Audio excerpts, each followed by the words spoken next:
ఎవరైనా కానీ బయట వ్యక్తులు దాన్ని తీసుకుని కాలేజీ మీద పెట్టుబడి పెట్టిన వాళ్ళు, ప్రైవేటు వ్యక్తులు లాభం ఆశించకుండా సర్వీస్ చేస్తారా? అది ఎక్కడైనా ఉందా? నేను చెప్తున్నా కదండి, ఒక చిన్న ఉదాహరణ, విద్య గురించే కదా ఇప్పుడు మనం మాట్లాడుకుంటున్నాం. ఇదే విజయవాడ నగరంలో కనకదుర్గమ్మ అమ్మవారి సంబంధించినటువంటి మాన్యం భూముల్ని సిద్ధార్థ కళాశాలకి కానీ మహిళా కళాశాలకి విషయంలో ఆ రోజుల్లో, అంటే దాదాపు 50 సంవత్సరాల క్రితమే, ఇదే మీరు ఇప్పుడు పద్ధతి పేరు మార్చారు పీపీపీ అని, ఆ రోజుల్లో లీజ్ ఇవ్వటం అని చెప్పని అంటారు. ఇస్తే ఆ రోజు నుంచి ఈ రోజు వరకు ఎవరైనా అవి అమ్మవారి భూములను మాట్లాడతారా? సిద్ధార్థ కాలేజీలు కానీ ఇవి కానీ మాట ఎత్తితే అవి తెలుగుదేశం వాళ్ళు పెట్టుకున్నటువంటిది, ముఖ్యంగా ఒక సామాజిక వర్గం నడిపిస్తున్నటువంటి కాలేజీలని ఇవాళకి కూడా మాట్లాడుకుంటారు. బయట వ్యక్తులకి ఎవ్వరికి కూడా అందులో సీటు దొరకాలి అంటే దొరకదండి.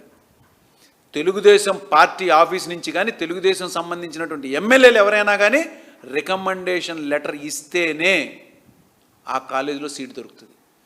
మరి కళ్ళ ఎదుర్కొన్నటువంటి ఒక ఉదాహరణ మీకు చెప్తున్నాను కదా. ఇదే విధంగా మీరు రేపు ప్లాన్ చేస్తున్నటువంటి పీపీపీ మోడ్లో ఎక్కడ ఒక పేదవాడికి అందులో సీటు దొరుకుతుంది, ఆ కట్టే హాస్పిటల్స్లో ఒక పేదవాడికి ఉచిత వైద్యం లభిస్తుంది. జగన్మోహన్ రెడ్డి గారు ప్రతి జిల్లాలో ఉండాలి, ప్రతి పేదవాడికి చదువు అందుబాటులో. ఎందుకంటే మెడికల్ సీట్ల మీద కొన్ని కోట్ల రూపాయలు ప్రైవేట్ కాలేజీలు వసూలు చేస్తున్నాయండి. ఈ రాష్ట్రంలో ఫీజులు కట్టలేక చాలామంది ఇతర రాష్ట్రాలకు వెళ్ళి చదువుకునే వాళ్ళు ఉన్నారు, ఇతర దేశాలకు కూడా వెళ్ళి చదువుకునే వాళ్ళు చాలామంది ఉన్నారు. అలాంటి పరిస్థితుల నుంచి మార్పు చెందాలని చెప్పని జగన్మోహన్ రెడ్డి గారు ఆలోచించిన విధానాన్ని మీరు గండి కొడుతూ మీ స్వార్థం కోసం ప్రైవేటు కాలేజీలు పరం చేసి ప్రభుత్వం మీద భారం పడకుండా మేము 33 ఏళ్ల తర్వాత అంట తీసేసుకుంటారంట. 33 ఏళ్ల తర్వాత ఈయన వస్తాడు, చంద్రబాబు నాయుడు గారు ఉంటారు, వీళ్ళందరూ ఉండి మన చేతికి అప్పచెప్తారు. అంటే ఈ 33 ఏళ్లలో ప్రైవేటు వాళ్ళు సర్వీస్ చేస్తారు. ఇది మనం నమ్మాలి. చెప్పే అబద్ధాలకి ఒక అర్థం ఉండాలి. వయసుకి మీరు అంటున్న అబద్ధాలకి ఆల్రెడీ మేనిఫెస్టో పరంగా మీరు చెప్తున్నటువంటి అబద్ధాలు ఏంటిదో ప్రజలకి అర్థమైపోయింది. దాన్ని కాలేజీలకి చేతులారా లైసెన్సులు తీసుకొచ్చి బాగు చేయండి అయ్యా అని చెప్పానంటే మీరు ఖర్చు పెట్టేవేంటో తెలుసా? నీళ్లు తోడడానికి 1200 కోట్లు అమరావతిలో, కంపలు పిచ్చి మొక్కలు బీగించడానికి ఒక 400 కోట్లు, మరి కట్టినటువంటి బిల్డింగులకి అద్దాలు అమర్చడానికి 2540 కోట్లు.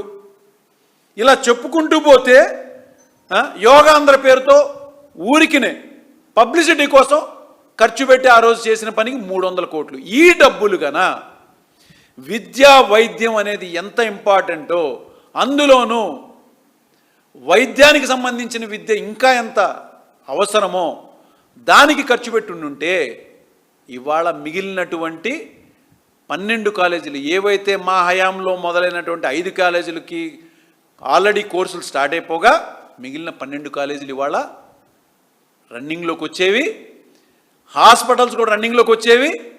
ఇవాళ పేదవాడికి వైద్యం చాలా అందుబాటులో ఉండేది. ఇవన్నిటిని పక్కన పెట్టి అనవసరమైన డాబు కోసం బాబు గారు చేసేటువంటి పబ్లిసిటీలు మీకు తెలియదు కాదు, మాకు తెలియదు కాదు, ప్రజలు కూడా చూస్తున్నారు. డిజైన్ల పేరు మీద మీరు ఖర్చు పెట్టేటువంటి కోట్ల రూపాయలు ప్రజల యొక్క కష్టాన్ని బూడిదలో పోసిన పన్నీర్లాగా ఆ నీళ్ళల్లో పారబోస్తున్నారు డబ్బుల్ని. ఎక్కడైతే కట్టడానికి వీలు లేకున్న పరిస్థితుల్లో ఉన్నటువంటి అమరావతి ఏరియాలో ఊరికిన డబ్బులు వెచ్చించి నాశనం చేస్తున్నారు. ఇది నాశనం అంటే, రవీంద్ర గారు, నాశనం అంటే ఇది. అంతేగాని మీరు చెప్తున్నట్టుగా అక్కడ జగన్మోహన్ రెడ్డి గారు ఏ రోజు కూడా ప్రజల సొమ్ముకి బాధ్యత వహించి, ప్రతి ఒక్క రూపాయికి బాధ్యత వహించి ఆయన నిర్ణయం తీసుకున్నారు. అది ఆచరణలో కూడా పెట్టారు. దాన్ని పక్కకు తప్పించి బాబాయిల్ని ఇబ్బంది పెట్టారు, చెల్లెల్ని ఇబ్బంది పెట్టారు, వాళ్ళ ఆస్తులు తీసుకున్నారు. మీకు తెలుసా? వ్యక్తిగత హననానికి, వ్యక్తిగత దూషణలకి మీరు చేస్తున్నటువంటి డైవర్టెడ్ పాలిటిక్స్ గురించి మాట్లాడుతుంటే ప్రజలకు కూడా అసహ్యం వేస్తుంది. మీకు అప్పచెప్పిన బాధ్యత ఏంటి? మీరు చేస్తున్న పనులేంటి? మీరు పెడుతున్న ప్రెస్ మీట్లు ఏంటి? ఒక్కళ్ళకు కూడా బాధ్యత లేని పరిస్థితులు. ఒక్క మంత్రి గారి పేరు చెప్పండి బాధ్యతగా వాళ్ళ యొక్క శాఖను నిర్వర్తిస్తున్నారని చెప్పని. అవన్నిటిని పక్కన పెట్టి రాష్ట్ర అభివృద్ధిని పక్క తోసి కేవలం అమరావతి అన్న పేరుతో మీరు కాంట్రాక్టర్లకి డబ్బులు ఇచ్చి దోచుకుంటున్నారు. ఇప్పుడు లిక్కర్ దానిలో చాలా స్పష్టంగా చెప్పారు పేర్నాని గారు, ఏదైతే అడ్వాన్స్గా డబ్బులు తీసుకుంటున్నారు మీరు, ఒక్కొక్క బార్ల దగ్గర నుంచి 5-5 కోట్లు చొప్పున తీసుకుంటున్నారు, ఇది నేను ఛాలెంజ్ చేస్తున్నానని చెప్పని ఆయన స్పష్టంగా చెప్పారు. వీటన్నిటిని పక్కన పెట్టి జగన్మోహన్ రెడ్డి గారు నాశనం చేశారు, జగన్మోహన్ రెడ్డి గారు అభివృద్ధి లేకుండా చేశారు. ఆయన వస్తే ఏమైపోతారు? ఆయన వస్తే మీకు ఇచ్చారు కదా, మీకు ఇచ్చినటువంటి దానికి మీరు ఏం చేయగలుగుతున్నారు? ఒక్క డెవలప్మెంట్ చూపించండి. ఇచ్చినటువంటి మిగతా కాలేజీల్లో ఒక్క ఇటుక పెట్టగలిగారా? లేదు. ఇంకేమనంటే జగన్మోహన్ రెడ్డి గారు భయపెట్టడం ఎందుకు? ప్రజలకి కానీ బయట వేరే వాళ్ళందరికీ కూడా మీ ప్రభుత్వం మీద చాలా ఒక నమ్మకం ఉందంటున్నారు కదా, మిమ్మల్ని చూసి రావాలి కదా, వచ్చి పెట్టుబడులు పెట్టాలి కదా.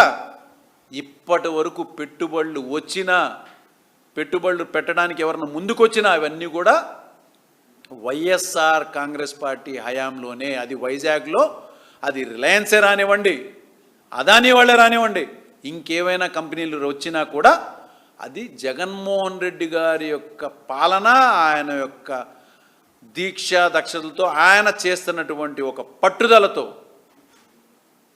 పాలనలో ఉన్నటువంటి ఒక ట్రాన్స్పరెన్సీ ఆయన తీసుకొచ్చినందువల్లనే ఆ రోజున పెట్టుబడులు వచ్చినాయి. అవన్నిటిని ఇప్పుడు మీరు మేం తెచ్చామని చెప్పని డబ్బా కొట్టుకోవడానికి తప్పించి, అనవసరమైన పబ్లిసిటీకి తప్పించి, ఒక్క కంపెనీ మీ యొక్క మిమ్మల్ని చూసి ఒక కంపెనీ వచ్చిందని చెప్పండి, ప్రజలకు కూడా అర్థమవుతుంది ఏం చేస్తున్నారనేది. ఇవన్నిటిని పక్కన పెట్టి జగన్మోహన్ రెడ్డి గారి మీద ఏంటండి మీరు? నాకు అర్థం కాలేదు. మీకు ఇచ్చి 2 సంవత్సరాలు అయింది కదా, మేము వచ్చిన 2 సంవత్సరాలు ఇది చేసామని చెప్పండి ధైర్యంగా. ఎలా? ఎందుకంటే చెప్పుకోవడానికి ఏమీ లేదు కాబట్టి జగన్మోహన్ రెడ్డి గారి మీద. ఆయన కొల్లు రవీంద్ర గారు మేము ఇది చేసేస్తాం, మేము కాలేజీలు అభివృద్ధి చేసేస్తాం, మేము అన్నీ బయటికి తీసుకొస్తాం. ఒక పక్క బాగు చేయడాన్ని పక్కన పెట్టి క్రైమ్ రేట్ అడ్డగోలుగా పెరుగుతుంది. మీ ప్రభుత్వం వచ్చిన తర్వాత, కూటమి ప్రభుత్వం వచ్చిన తర్వాత దాన్ని కంట్రోల్ చేయండి. ఇక్కడ ఉన్నటువంటి హోమ్ మినిస్టర్ గారు ఇక్కడ వదిలేసేసి ఎక్కడో ఇతర దేశాలకి వాటికి వెళ్ళి అక్కడేవో అంట నేర్చుకుని వచ్చారంట. మీకు అప్పచెప్పిన శాఖలను సక్రమంగా నిర్వర్తించండి. అంతకుముందు సంవత్సరం మొత్తం 2023 వరకు 6,000, 7,000 ఉన్నటువంటి క్రైమ్ రేట్ తగ్గుకుంటూ వస్తే మీరు అధికారంలోకి వచ్చినటువంటి ఒక్క సంవత్సరంలోనే ఒక్కసారిగా 3 పెరిగింది. మరి దీనికి ఏం సమాధానం చెప్తారు? ఇదేనా మీరు చేస్తున్నటువంటి అభివృద్ధి? ఇదేనా మీరు ప్రజలకు ఇస్తున్నటువంటి? ఒక్క ఆడపడుచుకు రక్షణ ఇవ్వలేకపోతున్నారు మీరు. ఎన్నికల ముందు చేసినటువంటి అడ్డమైన వాగ్దానాలు, ఎవడన్నా క్రైమ్ చేయాలంటే భయపడాలి. అబ్బో, చంద్రబాబు నాయుడు గారు పెద్ద కళ్ళు చేసుకుని, గొంతు బాగా పెద్దగా చేసుకుని, ఆలోచన వస్తే భయపెట్టేస్తా అన్నాడు. ఏంది అది? 3 పెరిగింది. చంద్రబాబు నాయుడు గారు, రవీంద్ర గారు, మీరందరూ కూర్చుని లెక్కేసుకోండి. ఇవన్నీ సెంట్రల్ గవర్నమెంట్ ఇస్తున్నటువంటి మా స్టాటిస్టిక్స్ కాదు, సెంట్రల్ గవర్నమెంట్ కేంద్రం, అది కూడా మీ కంట్రోల్లోనే ఉంది, మీతో పొత్తులోనే ఉంది. నిమిషానికి ఒకసారి వాళ్ళకి అన్యాయం చేసి, ఎవరికి అన్యాయం చేశాడు చెప్పండి? ఎవరికి చేయలా, ఎవరికి ఇబ్బంది పెట్టలా. ప్రతి ఒక్క పేదవాడి దృష్టిలో అలా ఆయన ఆలోచించాడు. 108లు, 104లు, ఇన్ని అంబులెన్స్లు, ఇవన్నీ ఏం చేశారు చెప్పండి? తీసుకెళ్ళి మీరు స్క్రాప్లో దోశారు. ఇవాళ ఎక్కడ కూడా ఫోన్ చేస్తే ఒక 108 రాదు, 104 రాదు, వైద్య సేవలు అందుబాటులో లేవు. ఆఖరికి పేదవాడికి వైద్య సేవలు 25 లక్షల వరకు ఆరోగ్యశ్రీలు అందాలని చెప్పని జగన్మోహన్ రెడ్డి గారు పెడితే, ఇవాళ మీరు ఆరోగ్యశ్రీ పూర్తిగా ప్రతి హాస్పిటల్లో ఆపేయటం జరిగింది. దాని మీద ఏం సమాధానం చెప్తారు చెప్పండి? ఇవన్నీ పక్కకి పెట్టేసి జగన్మోహన్ రెడ్డి గారి మీద పడితే మీకేమొస్తుందండి? మీ శాఖలను సక్రమంగా నిర్వర్తించండి. మీరు చేస్తున్నటువంటి లిక్కర్ స్కామ్ని బయట పెడితే భయపడి ఈ టాపిక్లు మీరు తీసుకొస్తున్నారు. తప్పనిసరిగా దీన్ని ప్రజల దృష్టికి మేము స్పష్టంగా తీసుకెళ్తాం. మీరు చేస్తున్నటువంటి అన్యాయాల్ని బయట పెడతాం, న్యాయబద్ధంగా పోరాటం చేస్తాం. దాన్ని ప్రజల ముందు మీరు చేస్తున్నటువంటి అన్యాయానికి మమ్మల్ని దోషులుగా కూడా తప్పనిసరిగా నిలబెడతాం. అది ఆ విషయాలన్నీ పక్కన పెట్టి ఈయన చెల్లిని మోసం చేశారు. చంద్రబాబు నాయుడు గారు వెన్నుపోటుకి ఆయన బ్రాండ్ అంబాసిడర్ అని చెప్పి ఎప్పటి నుంచో చెప్పుకుంటున్నారు. ఆయన పిల్లనిచ్చిన మామగారే చెప్పారు. అలాంటి ఆయన సమర్థించుకుంటా మీరు మాట్లాడుతుందంటే హాస్యాస్పదంగా ఉంది రవీంద్ర గారు, చాలా బాధగా ఉంది. ఇంకా మీరు ఇవాళ ప్రెస్ మీట్లో కూడా ఏదో ఒక మేనిఫెస్టో చదువుతున్నట్టుంది, మేము ఇది చేస్తాం అది చేస్తామని చెప్పని. మీకు ఇచ్చినటువంటి బాధ్యతని నిర్వర్తించండి. చేస్తున్నటువంటి స్కాములకి ఇప్పటికైనా మీరు సిగ్గు తెచ్చుకుని దాని కంట్రోల్లో తీసుకొచ్చుకుని ప్రజల సొమ్ముని ఏవైతే మీరు నచ్చినటువంటి ఒక కాంట్రాక్టర్లకి దారదత్తం చేస్తున్నారో, వాళ్ళ దగ్గర నుంచి మీరు కమిషన్ల రూపంలో తీసుకుంటున్నారో, వాటన్నిటికి కూడా ఫుల్ స్టాప్ పెడతాం. తప్పనిసరిగా న్యాయబద్ధంగానే పోరాటం చేస్తాం. లోకేష్ గారు అంటున్నారు కదా, మా ఇష్టం, మేము ఇస్తాం భూములు అంతా ఇస్తా 99 పైసలు కండి. ఎవరు బాబు గారు సొమ్మిది? రాష్ట్ర ప్రజలకు సంబంధించినటువంటి సొమ్ముని అధికారం మీకు ఇచ్చింది కేవలం 5 సంవత్సరాలు మాత్రమే. అంతేగాని అడ్డగోలుగా దారాదత్తం చేయమని కాదు. ప్రజలు అన్నీ కూడా గమనిస్తున్నారు, గుర్తుపెట్టుకోండి. ప్రజలకి తెలియజేసే బాధ్యత కూడా మేము తీసుకున్నాము, ప్రజలకు తెలుసుకుంటున్నారు. రానున్న రోజుల్లో మీకు ప్రజలు సమాధానం చెప్తారు. రవీంద్ర గారు, మీకు, మీ పార్టీకి, మీ నాయకులకి, చంద్రబాబు నాయుడు గారికి, అందరికీ కూడా మీరు ప్రజలకి ఎంతైతే వెన్నుపోటు పొడిచారో దానికి తగ్గ సమాధానం ప్రజలు మీకు రానున్న రోజుల్లో తప్పనిసరిగా తెలియజేస్తారని చెప్పని నేను స్పష్టంగా తెలియజేసుకుంటున్నాను.